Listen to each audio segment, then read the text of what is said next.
Gittin Daf Pei Ches follows a Mishnah which teaches about where on the page signatures can sign. The Gemara will discuss signing in the margins and how the signatures can be angled so that it'll work. Then we'll talk a little bit about last names and how long they're valid. The Gemara will then go into some agadata about the Churban of the Beis Hamikdash.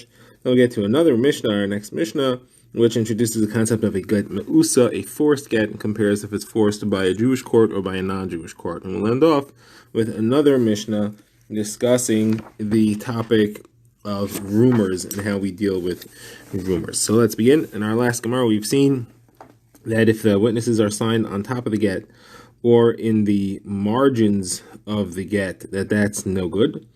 So the Gemara asks, well, we have a Messiah that Rav used to sign on the side of the get.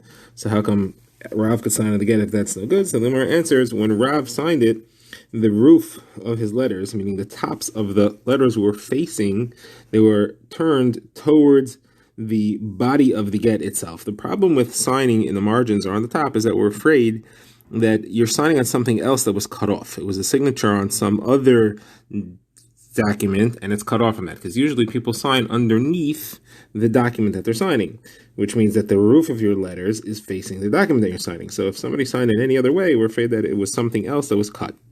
So Rav signed in the margin in such a way that the roofs of his letters were facing the get, and that way we could be assured that that would be okay.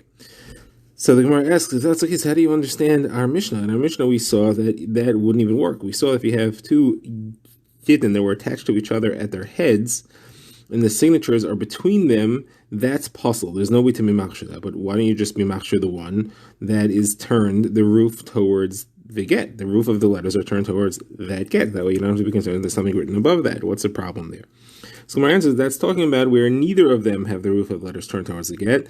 The signature is perpendicular to the space between the two Gittin that are attached at the head, so that one end of the signature is close to one of the Gittin and the other end of the signature is close to the other get. So the Gemara says, if that's true, then how do you understand the next case in the Mishnah, where if you have two Gittin that are attached head to foot, it means the foot of one is attached to the head of the next. Over there we said that if the signature is signed between them, the one that it has that is facing the roofs of the letters, that means that is read along with that get. Normally that's kosher, but if it's written perpendicular, so that shouldn't be kosher either, because it's not, there is none, it's not facing, it's not correctly aligned with any of the Gittin. So the Gemara therefore gives a different answer altogether. The Gemara says Rav didn't sign on a get in the margins, Rav signed on a summons to court in the margins, and that's not a legal document, so therefore there's no problem. Now the Gemara refers back to the Mishnah we saw in the next halacha. If you have one witness sign on a get, and you also you have the writing of the cipher, the scribe, so that's kosher as well. So Gemara quotes Rav Yirmiyah. We've seen this quoted in the Masechta a number of times. Rav Yirmiyah said it's not the writing of the cipher you're relying on as a signature. You're talking about where the cipher actually signed on it. And Chazal said that only works according to Rabbi Yosi. Rabbi Yosi said it's impossible for anybody to appoint someone to be a shliach or a witness to sign or to write, except for the husband himself. Therefore, you don't have to be afraid of a potential problem.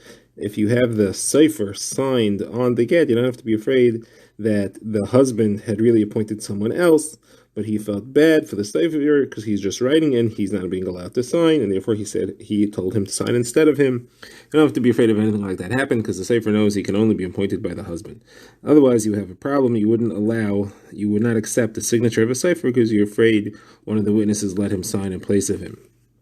Now the Gemara says was innocent that happened where a ksuba of Hasanim came before Rabbi Avo, and they recognized the writing of the document itself and the signature of one of the witnesses. They were not able to establish the second witness, so they wanted to be machshir based on the writing plus the right, meaning the cipher plus one witness. So the Gemara said, like Rabbi Yirmiyah said, you can't use the writing of the cipher, you have to use the signature of the cipher, and therefore that would not be enough. Okay, the Gemara now refers back to Mishnah again, and therefore we had seen there that if you have a last name of the aid, that's kosher. A last name meaning a family name, a surname, that's okay. So the Gemara quotes a brisa that teaches us a bit of the halachos of last names.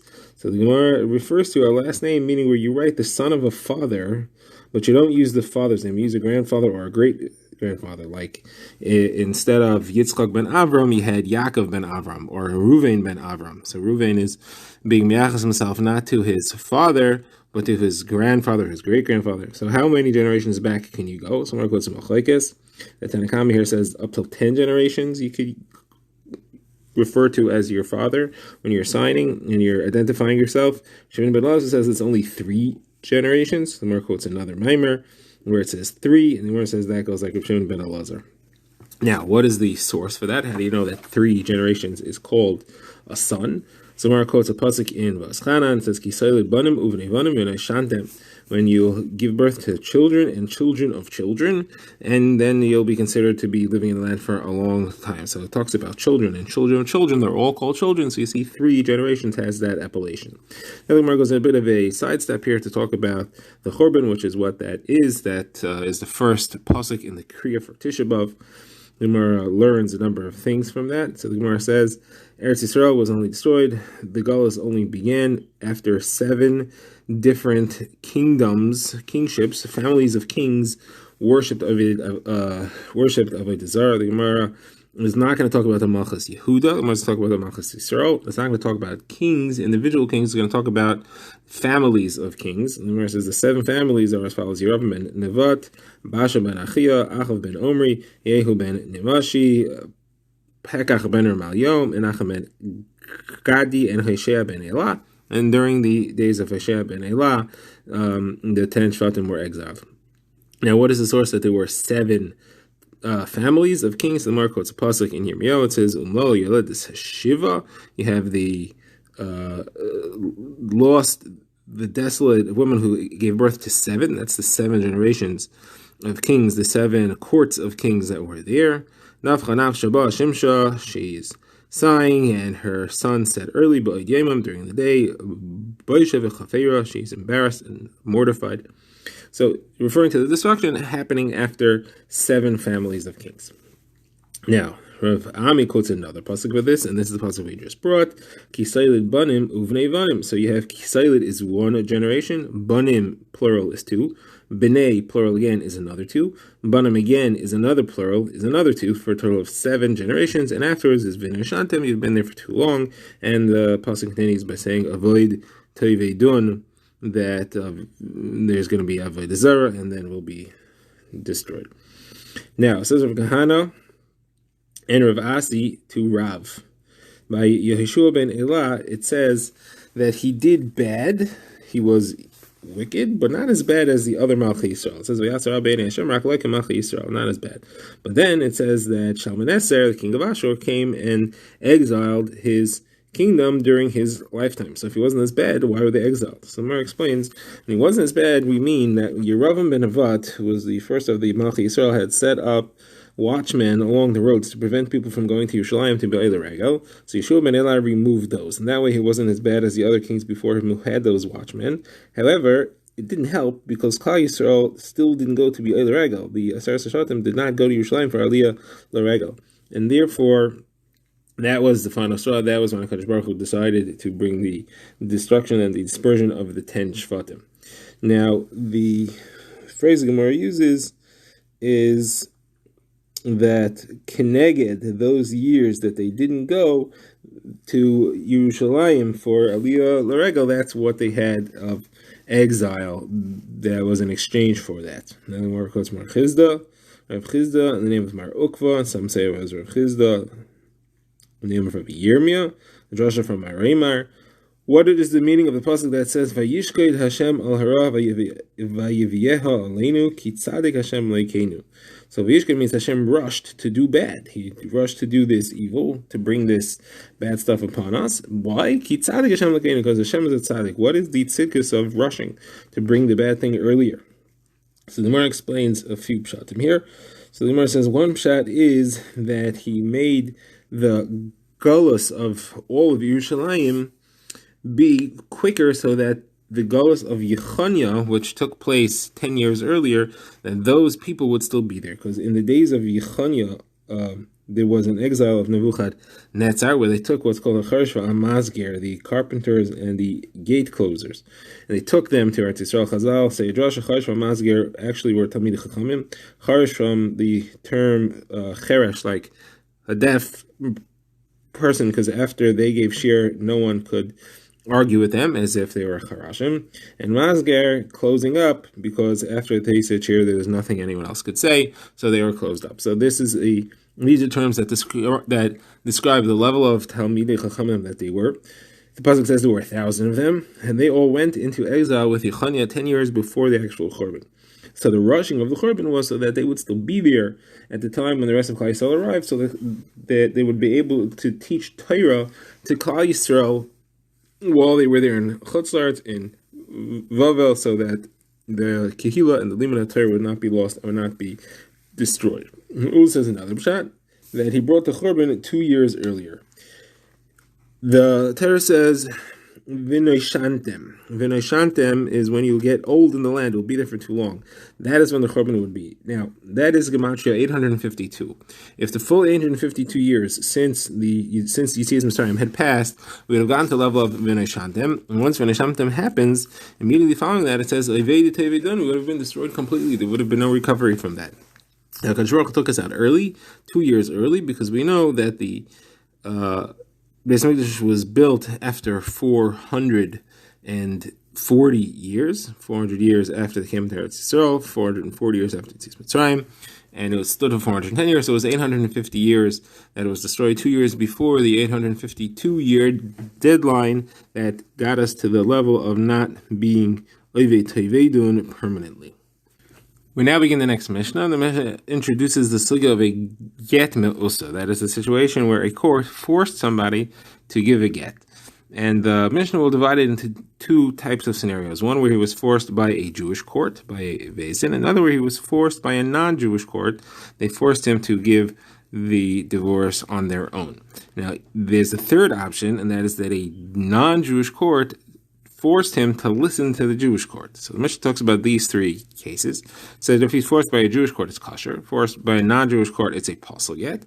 But the non-Jewish court can go ahead and force him to listen to the Jewish court, and that we would accept. So we would allow them to do the dirty work, as it were, to make sure that he follows the halacha and the will of the Beis Din. The other one introduces a mimer of Rav Nachman Amar Shmuel, who adds another variable, and that's, was he being forced to give a get al pi halacha because he's in a situation where the halacha is he can't stay married to her, so we have to force him to give the get, or is it a scenario where he should not have been forced to, but for some reason the Beis Din took it upon themselves to force him, but there is no specific halacha that he can't stay with her. So the Gemara is going to divide these four cases here. You have a Jewish court and a non-Jewish court, and is it a get kidin or a get shaloi kidin? So Rav Nachman says as follows: if it's a Jewish court, so kidin, if it's forced, it's a kosher get, nothing wrong with that. If it's shaloi kidin, so it's a pasul get, but it does have some effect that it pasels her to kahuna. It's called pasel upaisel. So it's not a valid divorce. She's still married. She needs another get. However, she's still considered to be divorced, and if he's a kain or if she becomes an almana, she would have a psul to kahuna. Now that's all by a Jewish court. If you have a non-Jewish court which is forcing him to give a get, and again, they are doing it on their own. So if it's kidin, it's a scenario where he has to divorce her al pi halacha. So here, Rav Nachman Amar Shmuel paskins, again, pasal upaisel, that it's not a valid divorce because, well, we'll see soon why. The Gemara will focus on this, but it does create a psul for kahuna.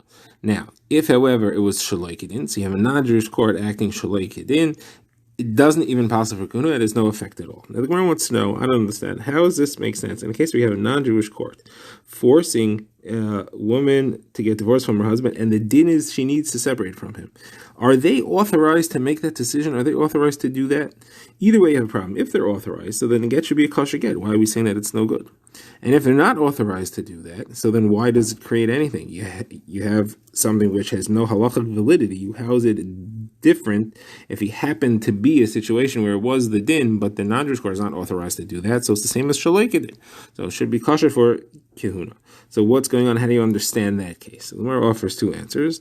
So the Gemara's first answer is that Al Pi Din Torah, they have a right to force the get, and it's a kosher get. However, Chazal puzzled it and said, we're not going to use this because we're afraid that if it's possible for a Goyish court, a non-Jewish court, to force a divorce, you may have a situation where they'll force a divorce improperly. Like the woman will go run to a guy and have her start up with her husband so that he can force him to divorce her. You don't want to have situations where non-Jews are forcing Jews to give their gittin. That would not be a correct precedent to set. So therefore, we made a psul even though it's kedin. So the Gemara has a problem with this pshat. The Gemara says if that's correct, so then in a situation where it's Shaloi Kedin, why should it be any different than a Jewish court Shaloi Kedin? Either way, so you're saying that the court of the Kechavim has a right to force it.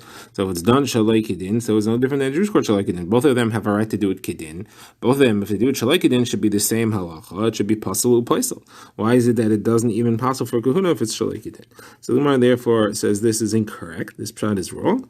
The Gemara gives a different pshat. The Gemara says it's a gzeira dirabanan. If we were to that really a court of Avdei Kechavim to give a get is no validity midaraisa. The only thing that has validity to force a get is a Jewish court kidin. Now we make gzeira and we say that it passes even if the Jewish court it does it shaloi kidin because we want to make gzeira atu where they did it kidin. We don't want to have a situation where it's not regarded. We also make gzeira that a non-Jewish court acting kidin, we at least make a psul for that, even though it's not authorized. We at least create a psul because otherwise we would assume there would be no psul even on a Jewish court kidin. However, to make a situation where a non-Jewish court acted shalai kidin, that is only a gzeira to a gzeira to either of those two other scenarios. We don't make that gzeira, and that's why there is no reach haget. It doesn't passel. The Gemara quotes an incident. The Gemara says Abaye found Rav Yosef who was sitting and he was forcing a get to happen, meaning he was forcing a man to divorce his wife al pi halacha. So Abaye asked, you need to have a bezdin of mumchim with smicha in order to be able to force a get. We here in Chutzos, we're hedyates. We are considered to be not fully qualified judges. So how are you allowed to do that? And he quotes a brisa to prove this. And Brisa says that Reb Tarfon used to say that any place where you find groups of Avdei Kechavim together, even if they are judging with correct halachos of Yisrael, you can't listen to them because the Torah says Ve'ela hamishpatim asher tasam lifneihem. It's only before Klal Yisrael. Only Klal Yisrael has a right to do these halachos, not courts of Avdei Kechavim. Another pshat in Ve'ela hamishpatim asher tasam lifneihem is only Dayanim with smicha, but not Dayanim hedyates don't have a right to force these halachas. So Abaye was saying, so according to this, we here in Chutzlaretz, we don't have smicha, we're hedyates, how do we have a right to force a get me'usa? So Rav Yosef answered, we can as long as we're acting as shlichim of the Beis Din in Eretz Yisrael. Then we are allowed to force these halachos on their behalf. And that's where we find the same thing, that we allow haidois and havais, we allow admissions and loans, and we're allowed to judge those halachos as a shliach of the court in Eretz Yisrael. Someone says that's true. We should be able to judge cases of theft and of injury as well. How come we don't do that? So my answer is because we only are qualified as shlichim of the court in Eretz Yisrael on things which are common. Those things are uncommon, and therefore we weren't able to do that.